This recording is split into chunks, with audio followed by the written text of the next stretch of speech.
buenas noches, qué gusto me da saludarlo de nuevo, guardando la sana distancia y pidiéndole a todos que nos cuidemos mucho, pero desde aquí en un programa más de Incursionando, y saludo a mi querido Leonardo Puccio. ¿Cómo estás? Verónica, feliz de verte a ti, por supuesto agradecerle a nuestro auditorio que nos reciba una semana más en su casa. Este experimento de la distancia no ha efectivamente inhibido la cercanía que tenemos con nuestra audiencia. Verónica.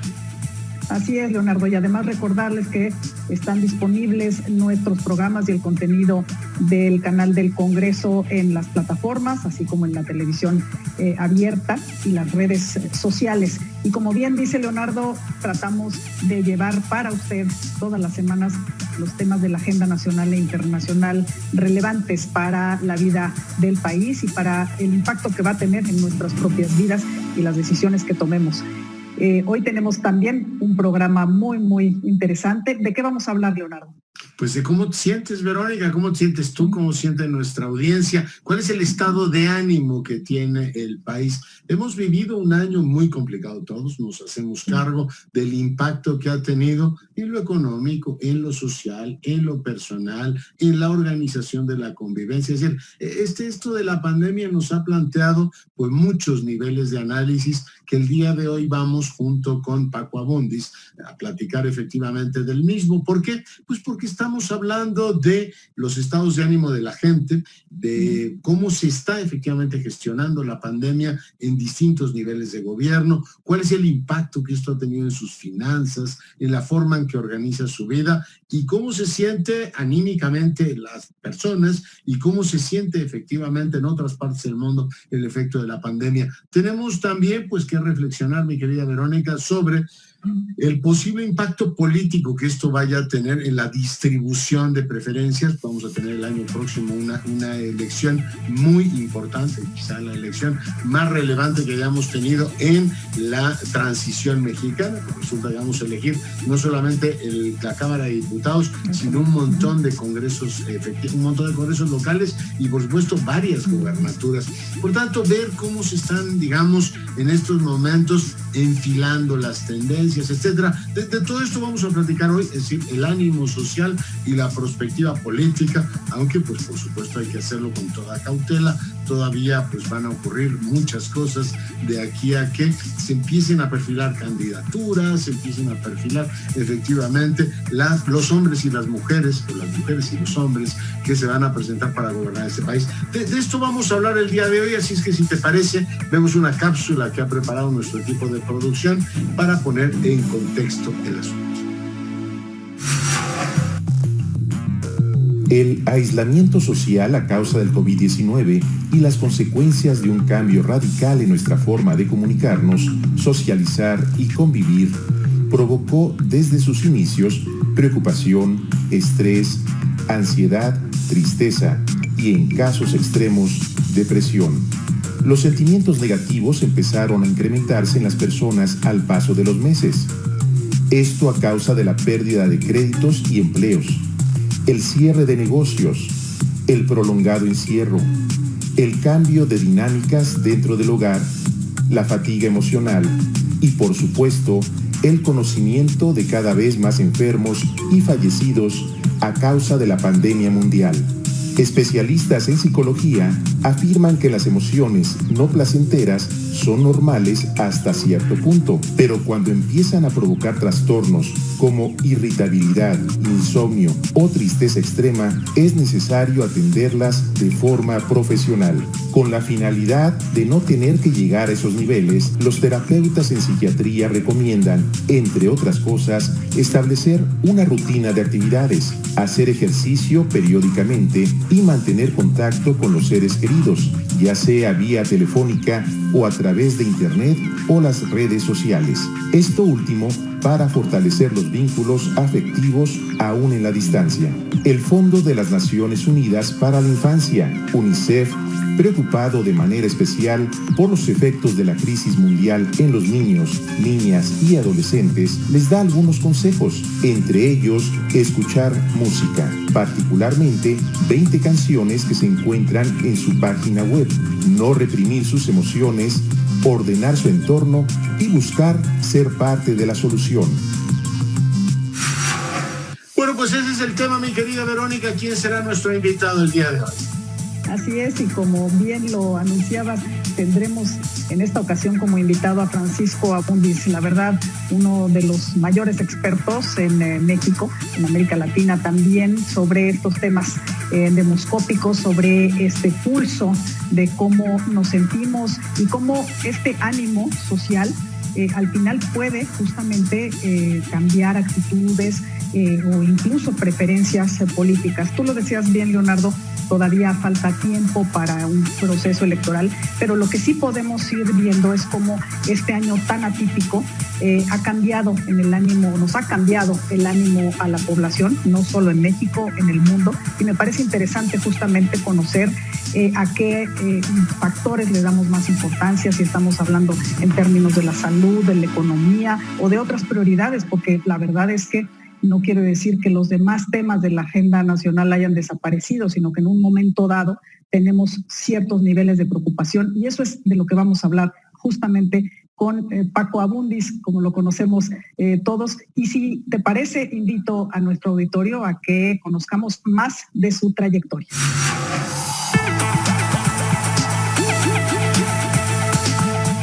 Francisco Abundis, director asociado de Parametría. Es maestro en Ciencias Políticas por la Universidad de Oxford. Es especialista en Psicología Social, Opinión Pública y Comportamiento Electoral. Ha sido investigador del Centro de Investigación y Docencia Económicas, profesor en la Universidad Iberoamericana y profesor invitado del ITAM. Se ha desempeñado como consultor del Gobierno Federal, gobiernos locales, partidos políticos y organizaciones internacionales como el Banco Mundial, el British Council y la UNESCO, entre otros. Participa con frecuencia en medios de comunicación para abordar temas sociales, políticos y coyunturales desde el punto de vista de la opinión pública.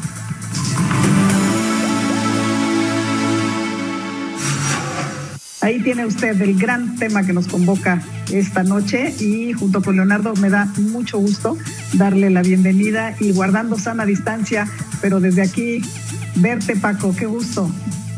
Igualmente, pero el gusto es mío. ¿Qué tal, Leonardo? ¿Cómo están? Doctor Abundis, qué gusto verte.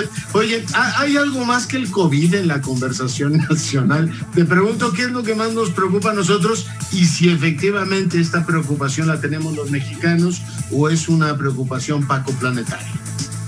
No, yo creo que es una preocupación real, cada vez mayor. Te diría que sí hemos registrado algún crecimiento en el tema, pero sin embargo no es la principal y sobre todo si nos comparamos con buena parte del mundo, nuestro orden de preocupaciones es distinto.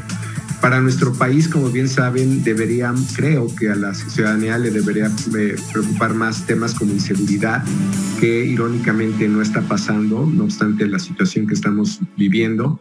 No sé si era, digamos, la agenda pre-COVID, ¿no? Exactamente. Invertimos prioridades, ¿no?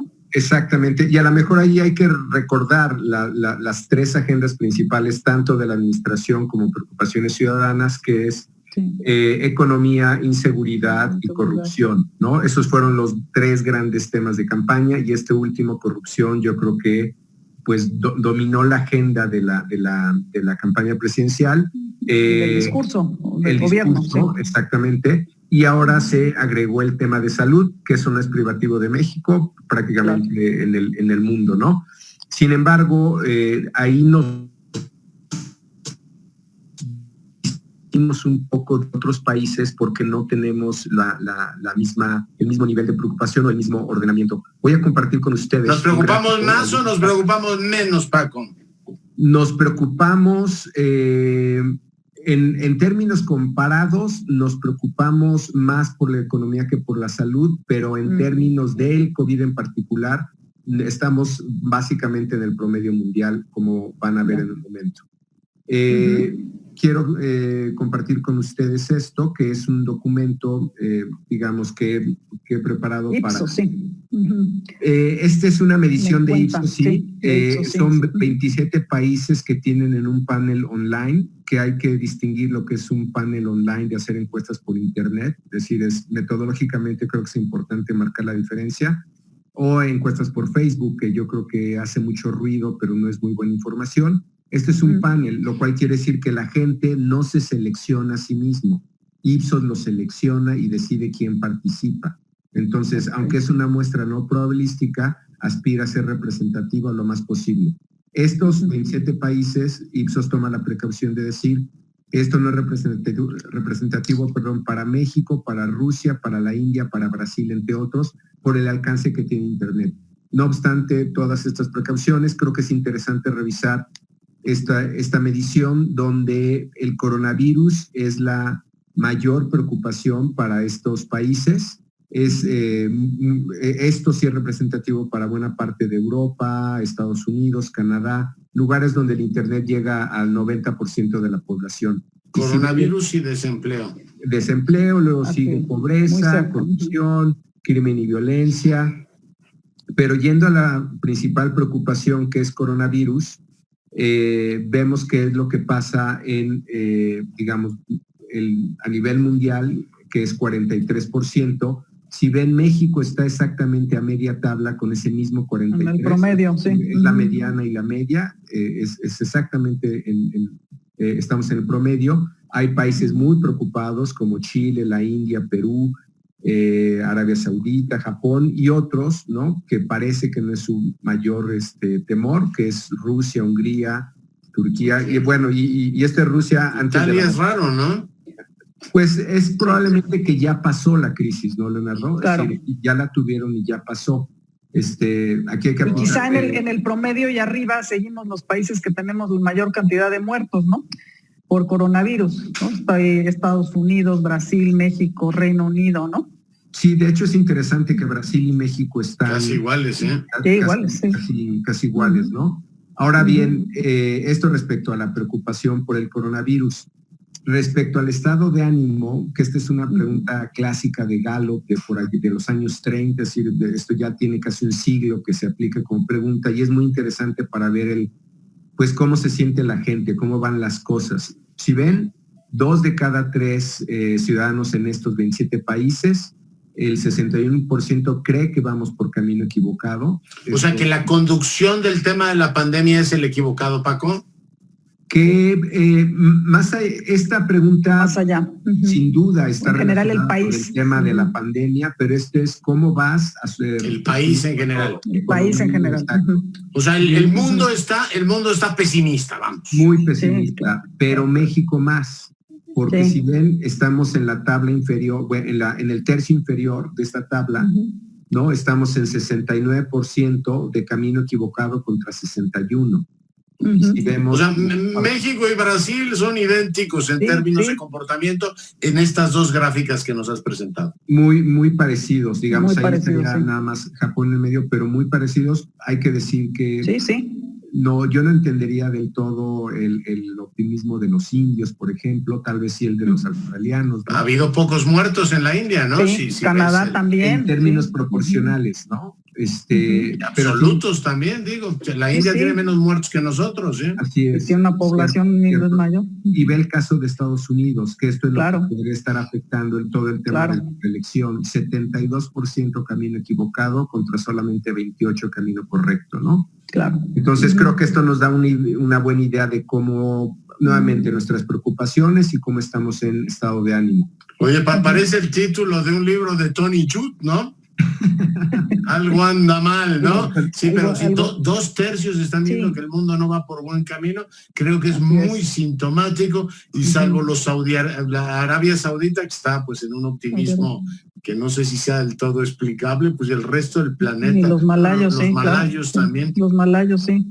Pero es interesante lo que dice Paco, porque esto puede ser reflejo de que ya traías a lo mejor una situación desfavorable o un ánimo, ¿no? O una aprobación no muy alta, y parecería que el coronavirus reforzó, ¿no? En todo caso, esta percepción o agudizó, ¿no? La gravedad o la seriedad como la gente está viendo, ¿no? Este estado de ánimo decaído, ¿no? Oye, agrego esto que dice Verónica, ya que decías que tenemos una centuria midiendo todo esto. ¿Desde hace cuánto no estábamos tan, digamos, con esta percepción de que vamos por mal camino, Paco? O En el caso de México no me sorprende tanto porque históricamente hemos sido como muy pesimistas, o sea, la idea de que el país no va bien tiene ya algunos años instalada en la preocupación nacional, pero ¿desde cuándo no estaba el mundo tan pesimista, Paco? El mundo yo creo que se mueve más en niveles de 50, ¿no? Hace mucho que yo no veía un gráfico de esta naturaleza. El que tengo más claro como tendencia es México, porque no hay tantos estudios comparados, ¿no? Se está dando la urgencia un poco porque hoy día nos une un tema en común, pero en general tienes más varianza en el mundo y depende más de qué le pasa a cada país. Dado que esta es una crisis mundial, aquí sí podemos ver que se mueve, digamos, de manera más conjunta o coordinada, pero para el caso de México te diría que este era un número que tuvimos durante buena parte de la administración anterior. Sí. Es decir, que está muy correlacionado con la aprobación presidencial. En el momento que el expresidente Peña se cae a niveles donde su desaprobación es mayor que la aprobación, este gráfico lo empezamos a ver cada vez de manera más frecuente y llegó a estar 80-20 en México, que al final de la administración. Cuando entra el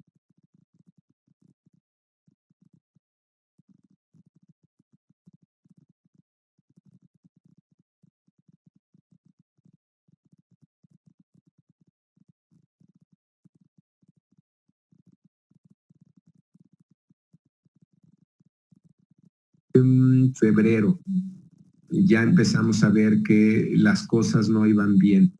Pero fíjate qué interesante, Paco, porque incluso lo que dices tú es cierto. Cuando vino el cambio de gobierno en México hubo incluso una revaloración hacia la democracia, que también la traíamos a la baja e históricamente, o por lo menos en los últimos lustros en América Latina ha sido bastante negativa, ¿no? Bastante pesimista la percepción o la valoración de las democracias. Hubo aquí una reversión, como dices tú, y pues sí, no duró mucho en todo caso, ¿no? Ese ánimo renovado. Todos los indicadores se fueron para arriba, en particular el tema de expectativa económica. Por lo menos la serie que nosotros tenemos del 2000 a la fecha, nunca habíamos visto una expectativa económica de 70% de la población que pensaba que iba a mejorar su situación personal y la del país. Números históricos en términos perceptuales, ¿no?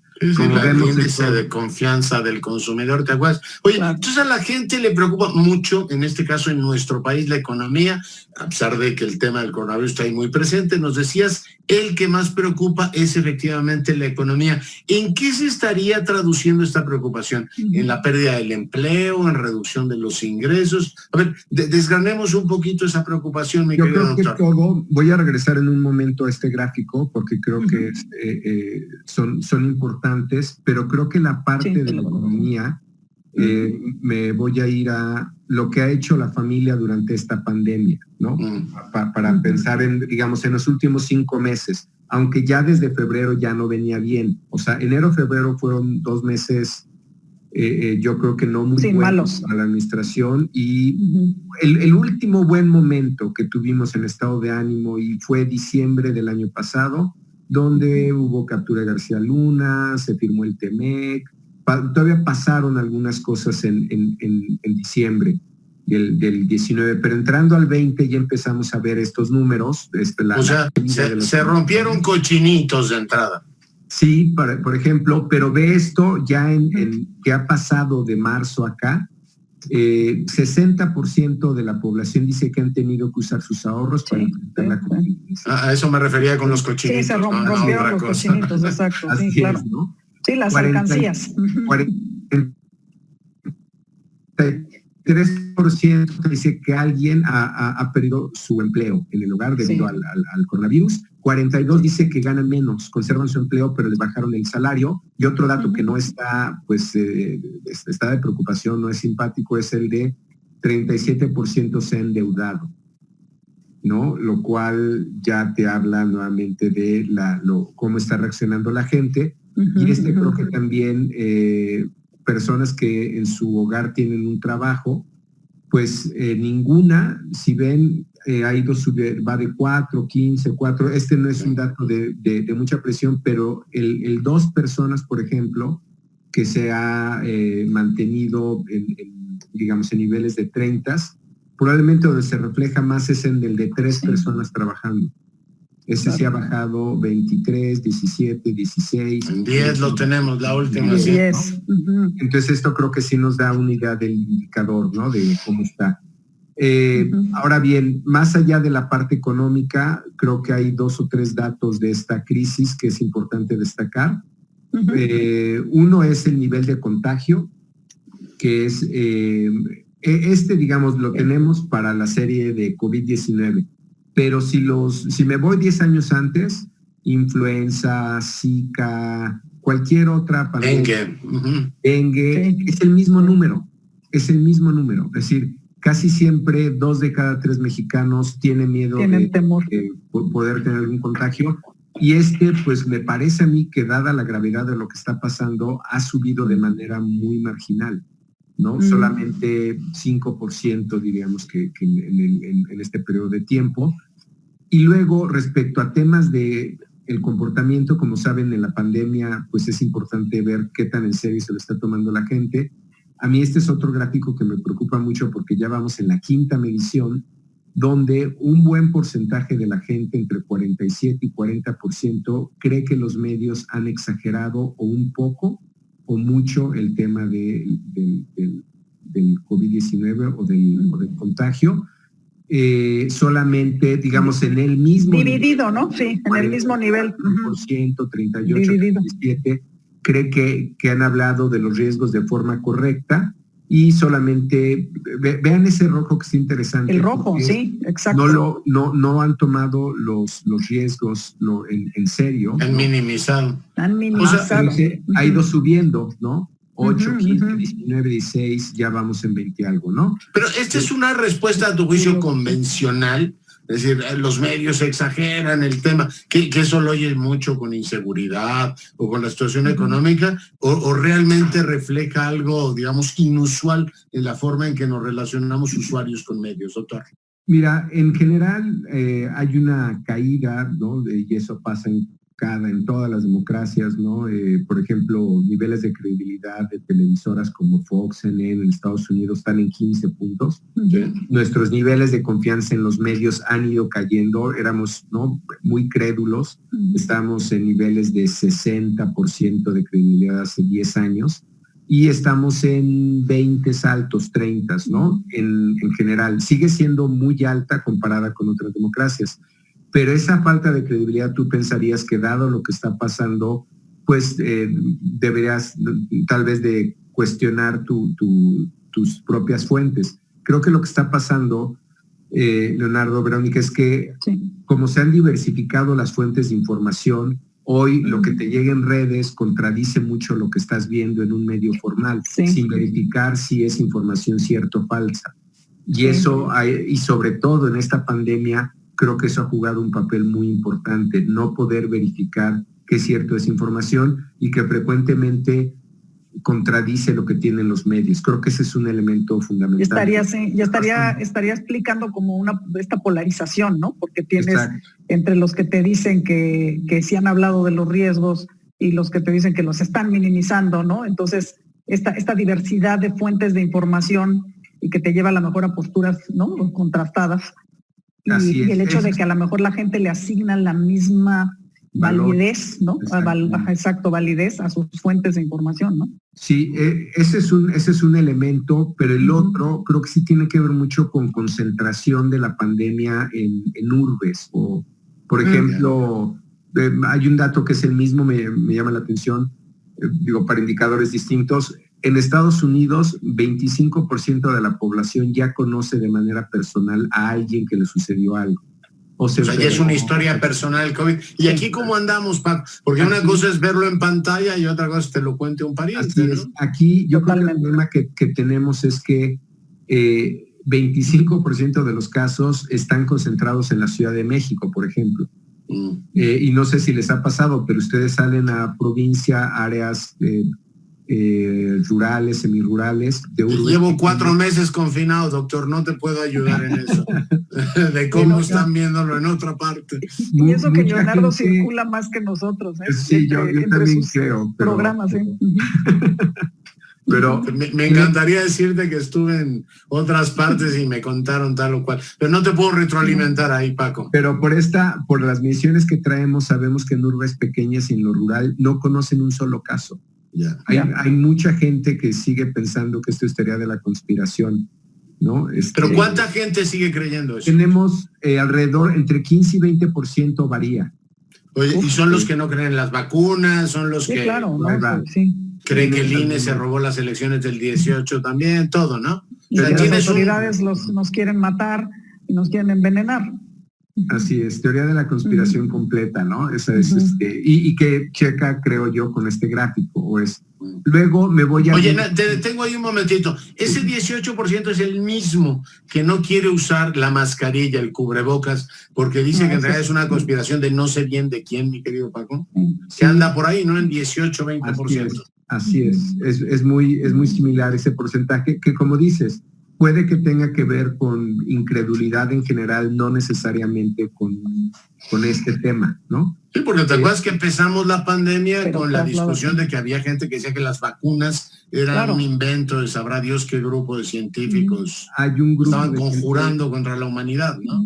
Hay un grupo de gente que sigue pensando eso, ¿no? Entonces, y corresponde con esos porcentajes de quien son conspiracionistas en general, ¿no? Que lo trasladas a los ámbitos que se vayan presentando, en este caso acá el coronavirus, ¿no? Exacto. Oye, debes poner una categoría, sí sabe, no contesta, y cree en la teoría de la conspiración. Que ese ya nos aclararía, Se lo voy a proponer a la MAI, vas a ver. Sí.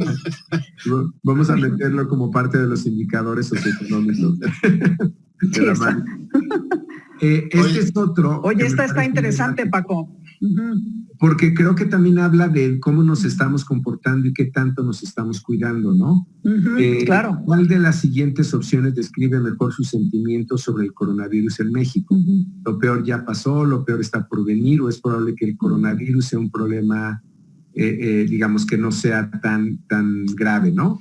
Si ven, lo peor está por venir, ha ido bajando y ya bajó 20 puntos, ¿no? Pero sigue siendo 2/3 partes casi, ¿no?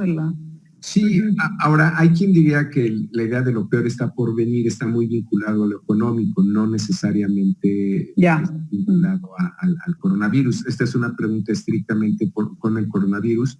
Sí. Y si ven, lo peor ya pasó, también ya se creció al doble prácticamente, ¿no? Pasó por 37, estaba en 16 puntos en marzo, que es esa línea azul, subió hasta 37 en junio y está en 32 en julio.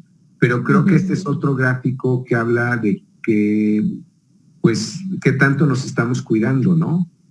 O que la narrativa gubernamental pegó, ¿no? Porque el gobierno nos había dicho que lo peor iba a ocurrir en mayo, y cuando ve uno el comportamiento de la barra roja, pues de 77 a 54 en mayo, que es más o menos como se mantiene hasta julio, resultó efectivamente, coincide con la narrativa gubernamental, ¿no?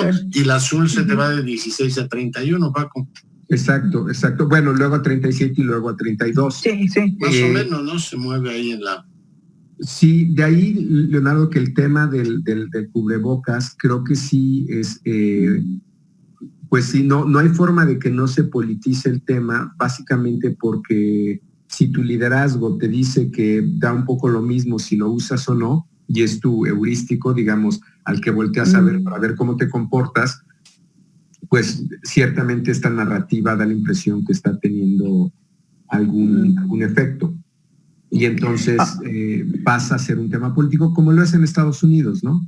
Que quizá también responda a los que decían, o que se incrementó esa en la gráfica que nos enseñabas, de los que minimizan, ¿no? De esta idea de que las autoridades están minimizando, o los medios inclusive, ¿no? Es decir, a lo mejor el no ver énfasis en el anuncio, ¿no? En el uso del cubrebocas.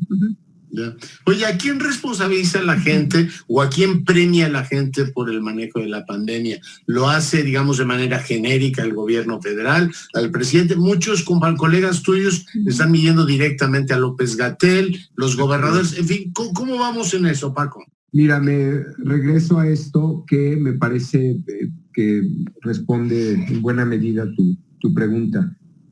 Cuando empezó esta administración, el presidente estaba alrededor de 20 puntos por arriba de los gobernadores. A mí este gráfico se me hace muy interesante porque durante esta pandemia eso se empató. Ha caído la aprobación presidencial, esto lo sabemos, independientemente del número en el que esté, ha caído en nuestra serie más de 25 puntos, lo cual ha hecho que se mantenga en estos 60, que no me parece un número pequeño, pero los gobernadores han subido. Y hay ya muchos gobiernos locales que están por encima del presidente en su aprobación y sobre todo en lo que se refiere al tema de la pandemia. Se les evalúa mejor que al presidente. Un dato que me parece que es muy revelador es que la propia Claudia Sheinbaum está por arriba del presidente, ya entre 10 y 15 puntos, y esto es previo a la pandemia. Ya venía por arriba, pero yo creo que esta tendencia se ha acentuado. ¿En la aprobación general? En la aprobación. En la aprobación general, ¿no? Pero la pandemia lo ha acentuado. Esto yo creo que puede tener alguna implicación sobre pues, el próximo proceso electoral de 2021. Porque platicaremos de eso más adelante, ¿sí? Exacto, sí, está interesante eso. Qué interesante que nos cuentes de esto y de justamente y de los casos a nivel local, es decir, cómo está la gente asignando, ¿no? La responsabilidad en todo caso, cómo la está separando entre el nivel federal y local. Exacto. Y estos números que nos estás dando. Tenemos que hacer una pausa, pero si te parece volvemos con este tema que ya apuntaba Leonardo y que además se ve sumamente interesante. No se vaya. Vamos a una pausa que es muy breve. Seguimos platicando con el doctor Francisco Abundis. Estamos en esta interesante conversación con el doctor Abundis. Doctor, nos decías entonces que está distribuyendo de manera diferencial la responsabilidad, los premios y los castigos en el ámbito federal y en el ámbito, digamos, local. Preguntarte antes de pasar efectivamente a las proyecciones que se pueden hacer con lo que hoy tenemos, o a lo mejor me dices que es demasiado temprano para empezar a pensar en lo que en cómo se pueden distribuir las opciones políticas de cara al 21, pero preguntarte, ¿está muy, digamos, centrada la evaluación presidencial en el desempeño del COVID o hay posibilidad de ir viendo por distintas áreas de gobierno cómo está efectivamente evaluando la gente? Si, por ejemplo, están dándole un premio al presidente en la lucha contra la corrupción, si le están dando un premio en temas de seguridad pública, si el manejo económico de la pandemia, creación de empleo, no sé, programas sociales, o sea, ¿se está diferenciando o el COVID, como si fuera una gran bola de celofán, lo envuelve todo? Paco. Yo creo que de momento el COVID, como bien decíamos, pasa a ser una preocupación, nuevamente no la más importante. Lo que está dominando, por lo menos para la gente, economía, sí. Preocupaciones es la economía, y por ello creo que se está dando esta especie de reposicionamiento de los liderazgos locales. Ahí me faltó mencionar que no es una cuestión solo de gobernadores, también está pasando con presidencias municipales. Les pongo un ejemplo, una presidencia municipal del Estado de México, al ver la necesidad de su población, empezó a repartir despensas, que es una función que no le tocaría normalmente a un presidente municipal. Empezó a repartir despensas con su policía local, que era, por cierto, como buena parte de las policías de este país, una de las instituciones peor evaluadas. Pues bueno, si les digo cómo está ahora su policía en términos de confianza, imagen, estos reposicionamientos me parece que son muy interesantes y van más allá de los gobernadores. Ellos tal vez son los más visibles, pero les pongo otro ejemplo antes de pasar a tu pregunta, Leonardo, de qué tanto van a afectar estos temas.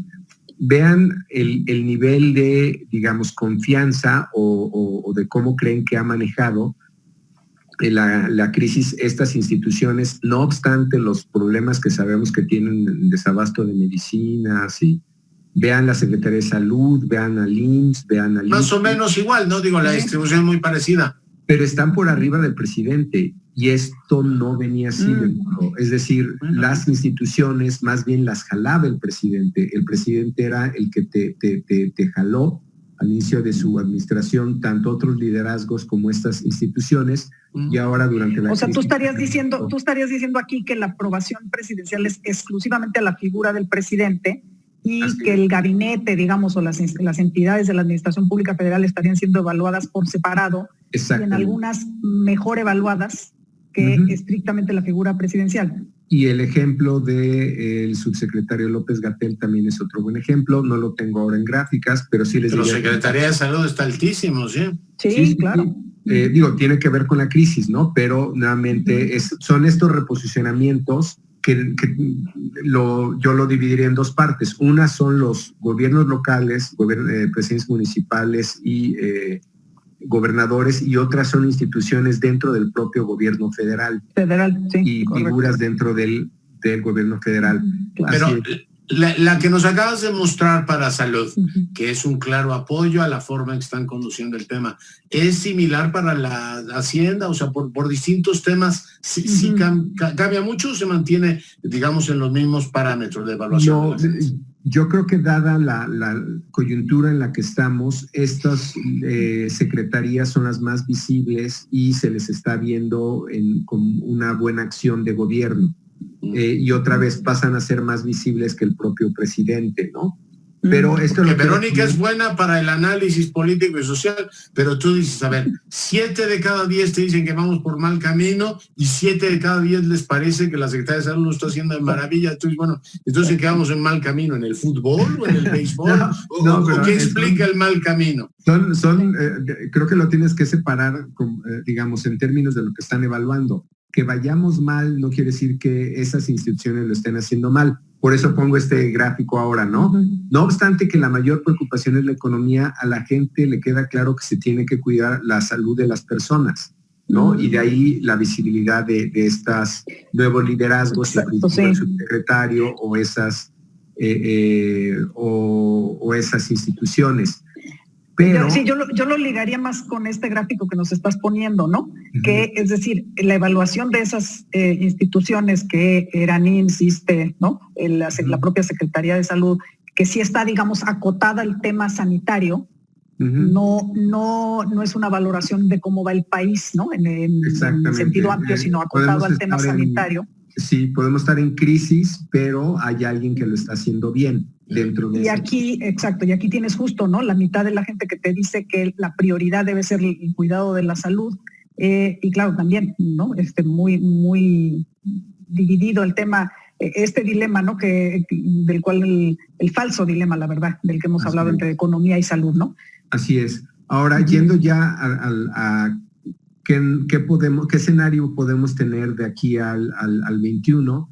Yo creo que es la gran pregunta que tenemos, Leonardo. ¿Hasta dónde, y voy a regresar a otro gráfico, hasta dónde esta situación, ¿no? De empleo, por ejemplo, de salario, de gente que se gastó sus ahorros, el gobierno la va a poder compensar con ayudas sociales? Creo que esa es la pregunta de todos. Es decir, ¿cuántos recursos va a tener suficiente y a cuántos les va a alcanzar? O sea, ¿a cuánto les va a llegar para compensar esta pérdida de ingresos? De otra manera, digamos, estas seguirán siendo las preocupaciones. Y la segunda sería hasta dónde lo que está pasando en temas de corrupción alcanza a compensar un poco también estas carencias. Respecto al tema de corrupción, habría que dar 2 apuntes ahí. Hay quien lo ve como un tema coyuntural que cree que está ocultando estos problemas, tanto el de salud, el económico o incluido el de inseguridad. A mí me parece que es un tema un poquito, digamos, que esté fuera de foco ahora no quiere decir que con el tiempo no podamos regresar a ese nivel de preocupación como pasó en la campaña del 18, nuevamente que fue el que dominó. Digamos, si hacemos un análisis histórico, y es donde creo que nos perdemos entre lo coyuntural y donde traemos tendencias más largas, si ustedes recuerdan el lema de campaña de la renovación moral de la sociedad, tiene casi 40 años. Es un lema de campaña de así es, de 1982. De López Portillo. Desde la Madrid, sí. Desde la Madrid, sí. Campaña de tiene 38 años. El tema de cambio de Fox, ¿no? Estaba impregnado también de ese mismo discurso. Recordarán esa frase célebre del debate presidencial de a mí puede que se me quite lo majadero, pero a ustedes no se les quitará lo corruptos, o incluso el diagnóstico, a mí me parece un poco fatalista, determinista de Peña Nieto, pues es un tema cultural, hombre, no hay mucho que hacer, ¿no? Como condenándonos prácticamente a esto, ¿no? es un tema constante, está en nuestra historia, tiene mucho peso y le da mucha coherencia a este gobierno. Entonces, pues estas preguntas que hace Leonardo, digamos, te diría, yo también las tengo.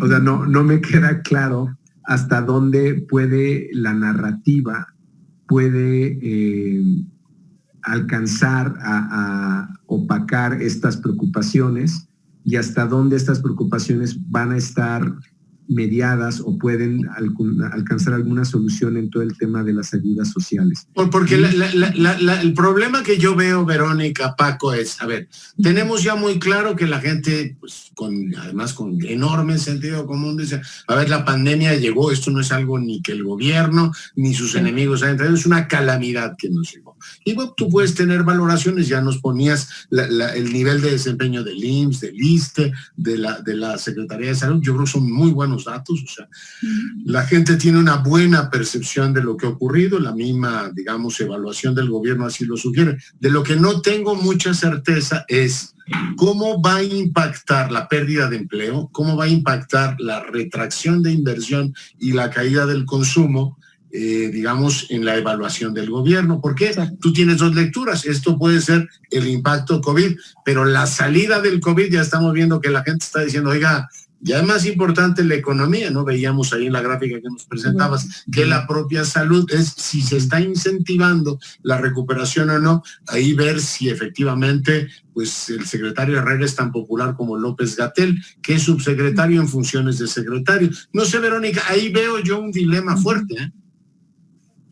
Sí, efectivamente, porque parece que, no sé si sea correcto verlo como, están abriendo un espacio en el que le están dando el beneficio, digamos, de esta, ¿no?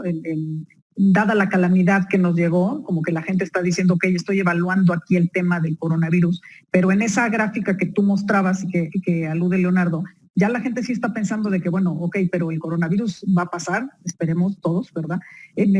No sabemos en qué plazo, pero es un tema coyuntural finalmente, y lo que sigue es la economía, lo que sigue es la pérdida de empleo, la caída en los ingresos, y no sé si ahí este beneficio de la duda va a acompañar, ¿no?, esta evaluación positiva. No lo sé si esa se va a mantener en todo caso. Sí, yo creo que ahí sí va a importar mucho nuevamente la capacidad de gobierno para hacer llegar estas ayudas, a qué nivel van a llegar. Claro. Creo que aunque tienen problemas de operación, aunque el beneficio no está llegando necesariamente a todos, sí cada vez es más amplia la cantidad de gente que tiene acceso a estas ayudas. Sin embargo, hay un sector ahí de la población, sobre todo el que está perdiendo el empleo, ¿no? Donde no dependen en su vida cotidiana de estas ayudas, dependen del empleo. Claro. Y no necesariamente van a poder tener, digamos, en el corto plazo, acceso a estas ayudas. Entonces, yo creo que sí la pregunta ahí es cuánto de la narrativa, de la historia, del argumento presencial va a poder compensar estas carencias, convencer, porque creo que el guión ya está claro. No es mi crisis, la crisis vino de fuera. Vean al resto de los países cómo se le está pasando.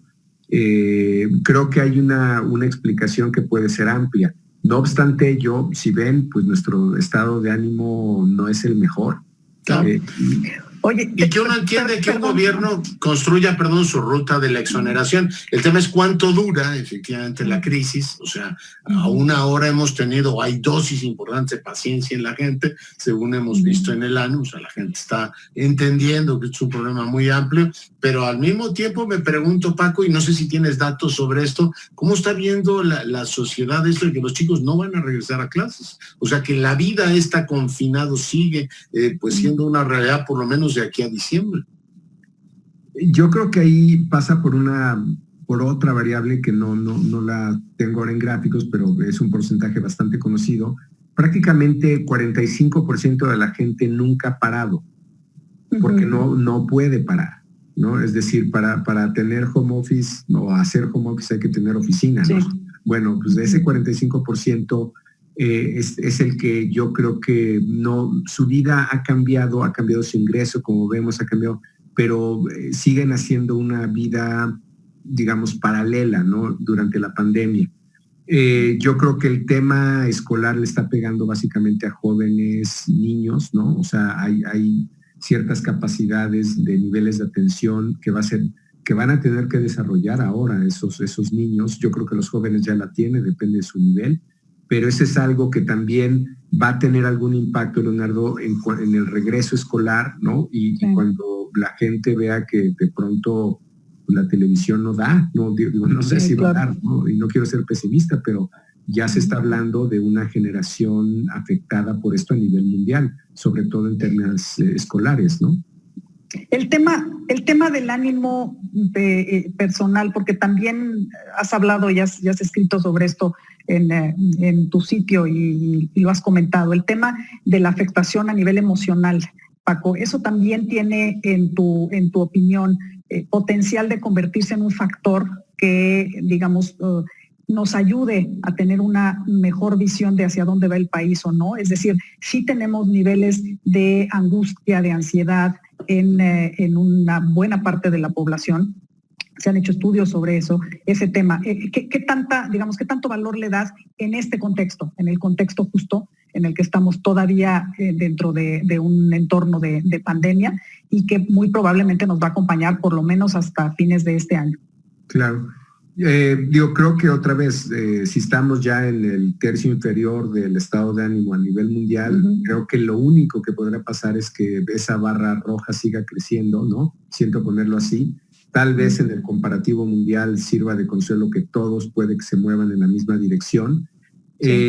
Lo que no sé es hasta dónde eso va a afectar directamente a la evaluación. Aquí creo que más allá de nuevamente gobiernos locales, aquí sí hablaríamos del presidente.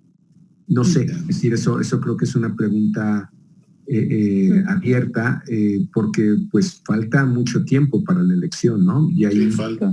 Sí. Pero hay que empezarnos a preparar identidades partidistas y cómo está viendo la gente las distintas siglas que van a competir el año próximo. Recordar que tenemos elecciones locales y también las elecciones a Congreso. Ha variado mucho en estos meses. ¿Cómo se están comportando los actores, Paco? Mira, yo creo que ahí, y como dices, sería como el segundo capítulo, abordar qué va a pasar en el 2021. Por definición, las elecciones intermedias son elecciones locales, ¿no? Donde la participación es menor, se juega menos, presidencial, pero esta va a ser una local inusual o una intermedia inusual por las 15 gobernaturas. Entonces, digamos, de todas las posiciones que están de por medio, casi las 2 presidencias municipales, 30 congresos locales, 500 diputados federales. La elección más grande de nuestra historia, Paco, en este contexto. Exacto. Sí. Siempre cada elección es la más grande. Sí, cada vez la más grande, pero creo que sí aplica el término. Sí, ahora. Pero yo creo que aquí tenemos que observar mucho lo que pase con la selección, la posición más visible de candidatos a gobernador. Creo que eso es lo que puede cambiar toda la ecuación. ¿Eso es lo que va a jalar todo? Eso es lo que va a jalar todo. Digo, y esto va mediado por la aprobación presidencial, porque es obvio que lo que quiere el presidente es ser una especie de referéndum que no necesariamente puede que de aquí nuevamente al 2021 sea eso lo que más les convenga. Esto es asumiendo que trae esos 60 de aprobación todavía, ¿no? Y que lo siguen, que tiene su... Que lo mantiene. Exactamente, ¿no?